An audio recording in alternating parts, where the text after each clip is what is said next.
మిత్రులందరికీ నమస్కారం. నేను మీ శ్రీ గురు. ఈరోజు స్పైన్ రిలేటెడ్ ప్రాబ్లమ్స్కి సంబంధించి ఒక చిన్న ఆసనం అండ్ వెరీ ఇంపార్టెంట్ ఆసనం తెలుసుకుందాం ఫ్రెండ్స్. తిరియక్ తాడాసనం అని అంటారు. తిరియక్ తాడాసనం అంటే వెరీ సింపుల్. కాళ్ళ మధ్యలో కనీసం ఒక 2.5 feet లేదా 3 feet గ్యాప్ తీసుకొని అయినా పర్లేదు, మీకు కంఫర్టబుల్గా ఉండే విధంగా. సో గ్యాప్ తీసుకొని 2 చేతులు ఇంటర్లాక్ చేసి, సో చేతులు బెండ్ చేయొద్దు. సో చేతులు బెండ్ చేయొద్దు. సో చేతులు స్ట్రైట్గా ఉండాలి. అండ్ మీ ఆర్మ్స్ వచ్చేసి చెవికి దగ్గరగా ఉండాలి లేదా చెవికి టచ్ అయ్యి ఉండాలి. రెండు చేతులు ఇలా టచ్ అయ్యి ఉండాలి. అప్పుడు అలైన్మెంట్ సరిగ్గా వస్తుంది. సో ఫ్రెండ్స్, కాళ్ళ మధ్యలో ఒక యోగా మ్యాట్ ఉంటే కాళ్ళ గ్రిప్ ఇంకా చాలా బాగుంటుంది. సో 2 చేతులు ఇలాగా చక్కగా చేసుకొని సైడ్కి మెల్లగా బెండ్ అవ్వాలి. కానీ చాలామంది ఏం చేస్తారో తెలుసా మిత్రమా, ఇలా ఫార్వర్డ్ బెండ్ అవుతారు, సైడ్ బెండింగ్. కానీ మనం ఏం చేయాలి, తక్కువ బెండ్ అయినా సరే ఇప్పుడు ఎలాగైతే సమానంగా ఉన్నామో అలాగే సమానంగా బెండ్ అవ్వాలి. ఈ విధంగా బెండ్ అవ్వాలి. తక్కువ వచ్చినా పర్వాలేదు. సో ఇన్హేల్ మళ్ళీ ఎక్సేల్ చేస్తూ చూడండి, ఇటు బెండ్ అవుతూ ఇలా బెండ్ అవుతాం. కానీ కింద వైపు ఉన్నటువంటి షోల్డర్ జాయింట్ ఏదైతే ఉందో అది కొంచెం ముందుకు ఉండేలా ఇలా బెండ్ అవ్వాలి. అలా అని చెప్పేసి పైది వెనక్కి బెండ్ అవ్వద్దు, మళ్ళీ చేంజ్ అయిపోతుంది ఆసన. సో కాబట్టి స్ట్రెయిట్గా ఎగ్జాక్ట్లీ సైడ్కి ఇలా బెండ్ అవ్వడానికి ప్రయత్నం చేయాలి. అప్పుడు ఏం చేయాలి చూడండి, ఈ విధంగా బెండ్ అవ్వాలి. Breathing normal. సో ఈ విధంగా మై డియర్ ఫ్రెండ్స్ మెల్లగా రిలాక్స్ అవ్వాలి. ఫస్ట్ క్రియ డైరెక్ట్గా ఆసనం చేయొద్దు, ఫస్ట్ మూమెంట్ చేయాలి, బాడీని ప్రిపేర్ చేయాలి. For example, so inhale interlock చేసి చేతులు పైకెత్తి చక్కగా బ్రీత్ అవుట్ చేస్తూ డౌన్, బ్రీత్ ఇన్ చేస్తూ అప్, బ్రీత్ అవుట్ చేస్తూ డౌన్, బ్రీత్ ఇన్ చేస్తూ అప్. ఇలా కనీసం ఒక 3 sets అంటే 6 times కనుక మనం చేసిన తర్వాత బాడీ ప్రిపేర్ అవుతుంది, మైండ్ ప్రిపేర్ అవుతుంది. ఇప్పుడు ఆసనంలో ఒక 10 seconds ఉండేలా మనం ప్రయత్నం చేయాలి. సో ఫర్ ఎగ్జాంపుల్, నేను రైట్ సైడ్ చేస్తున్నాను. సో చక్కగా నడుమును పైకి స్ట్రెచ్ చేస్తూ, చేతులు స్ట్రెచ్ చేస్తూ మెల్లగా మీకు వీలైనంతే, ఎంత ఎక్కువ బెండ్ అవ్వడం అన్నది ముఖ్యం కాదు, ఎంత చక్కగా అలైన్మెంట్తో ప్రాపర్గా బెండ్ అవుతున్నది అన్నది ఇంపార్టెంట్. సో ఇలా చక్కగా బెండ్ చేయాలి.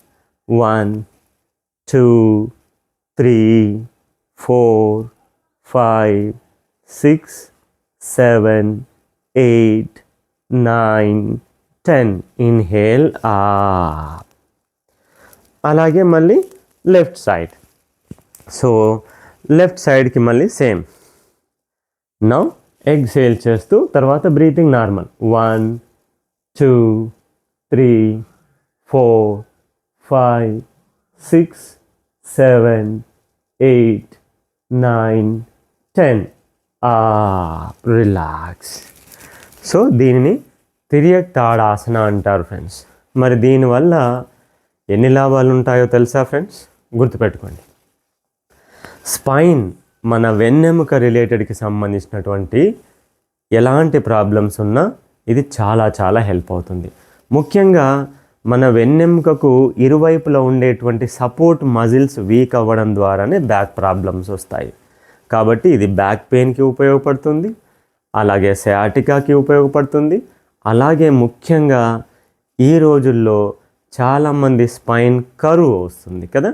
సో రైట్ సైడ్ బెండ్ అయిపోయి ఉండడమో లేదా లెఫ్ట్ సైడ్ బెండ్ అయిపోయి ఉండడమో, తెలియకుండానే కొందరు ఇలాగ నిలబడిపోతూ ఉంటారు, తెలియకుండానే ఇలాగ తల వంచి మాట్లాడుతూ ఉంటారు, వాళ్ళకి తెలియదు అలా ఉన్నారని. సో ఈ విధంగా స్పైన్ స్కోలియోసిస్ అంటారు కదా. సో స్పైన్ రైట్ సైడ్ కరువు వచ్చినా, లెఫ్ట్ సైడ్ కరువు వచ్చినా, లేదా స్పైన్ బెండింగ్ అవుతున్నా సరే, ఇలాంటి ఏ ప్రాబ్లమ్స్కి సంబంధించి అయినా సరే ఇప్పుడు మనం చెప్పుకున్న ఈ తిరియక్ తాడాసన చాలా బాగా హెల్ప్ అవుతుంది. అయితే మరొక ముఖ్యమైన విషయం ఏంటంటే ఫ్రెండ్స్, ఇప్పుడు చూపెట్టిన ఈ తిరియక్ తాడాసనాన్ని డైరెక్ట్గా చేయడం కొంచెం కష్టమే. డైరెక్ట్గా ప్రాబ్లం ఉన్న వాళ్ళు చేయలేరు. మరి అలాంటప్పుడు ఎలా చేయాలి ఫ్రెండ్స్? అందుకే ఈ విషయాన్ని చాలా జాగ్రత్తగా చూడండి మిత్రమా. సో ఇలా ఒక వాల్ సపోర్ట్ తీసుకొని ఏం చేయాలి మిత్రమా, చక్కగా మ్యాట్ వేసుకోవాలి. మ్యాట్ వేసుకోకపోతే కాలు జారే అవకాశం ఉంటుంది.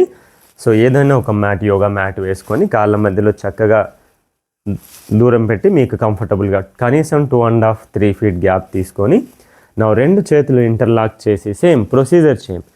ఇప్పుడు ఏంటి, మనం వెనకాల వాల్ సపోర్ట్ తీసుకున్నాం కాబట్టి ఇప్పుడు ఈజీగా చేయగలుగుతాం.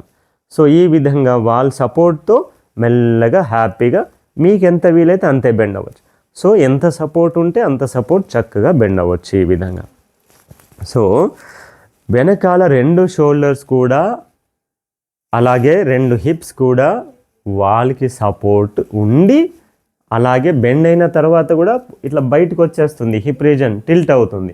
అలా టిల్ట్ అవ్వద్దు. ఇలాగే మీరు ఎక్కువ బెండ్ అవ్వడం ఇంపార్టెంట్ కాదు, నేను ఇందాక చెప్పినట్టు తక్కువే చేయండి కానీ చక్కగా చేయండి, అది మనకు కావాలి. సో ఇన్హేల్ చేస్తూ అప్, చక్కగా ఎక్సేల్ చేస్తూ ఈ విధంగా బ్రీతింగ్ నార్మల్. సో ఇలా చేయడం ద్వారా ఫ్రెండ్స్ స్పైన్కి, నడుముకి సంబంధించినటువంటి మజిల్స్ మళ్ళీ స్ట్రెంగ్తన్ అయ్యి మీ స్పైన్ చాలా స్ట్రాంగ్ అవుతుంది ఫ్రెండ్స్. మీరు కావాలంటే కనీసం ఒక 20 రోజులు, ఫస్ట్ 5 days మీకు కొంచెం ఇబ్బందిగా ఉంటుంది. ఫస్ట్ 5 days ఇబ్బంది చూసి మా వల్ల కాదులే, మేము చేయలేంలే అని అస్సలు అనుకోవద్దు మిత్రమా. మీకు ఏదైనా డౌట్ ఉంటే నాకు ఫోన్ చేయండి. ఈవినింగ్ 4 to 5 మధ్యలో మీకు నెంబర్ ఇచ్చాను కదా పైన, సో నా నెంబర్కి ఫోన్ చేయండి. కానీ నెమ్మదిగా చేసుకోండి. మొదట్లో వాల్ సపోర్ట్ తీసుకొని చేయండి. ఒక 10 days వాల్ సపోర్ట్ తీసుకొని చేయండి. ఆ తర్వాత 10 days వాల్ సపోర్ట్ లేకుండా కూడా ప్రయత్నం చేసి చూడండి. సో ఎంత సమయం పడుతుంది మిత్రమా ఈ ఆసనం చేయడానికి? మహా అంటే ఒక 3 to 5 minutes అనుకోండి, అంతే. ఫస్ట్ ప్రిపరేషన్ క్రియ, తర్వాత ఆసన. మరి ఆసన ఎంతసేపు చేయాలి? For example 10 counts right side చేసాము, 10 counts లెఫ్ట్ సైడ్ చేసాము, ఇది 1 set. అలా 2 sets చేయండి చాలు మొదట్లో. అండ్ ఇలాగ నిజంగా ఎవరికైతే స్పైన్లో ప్రాబ్లం ఉందో వారు 2 times చేయండి. పొద్దున ఒకసారి, సాయంత్రం ఒకసారి చేయండి. క్రియ compulsory, moment first body preparation compulsory చేయాలి, తర్వాత ఆసనం చేయాలి. ఓకేనా ఫ్రెండ్స్?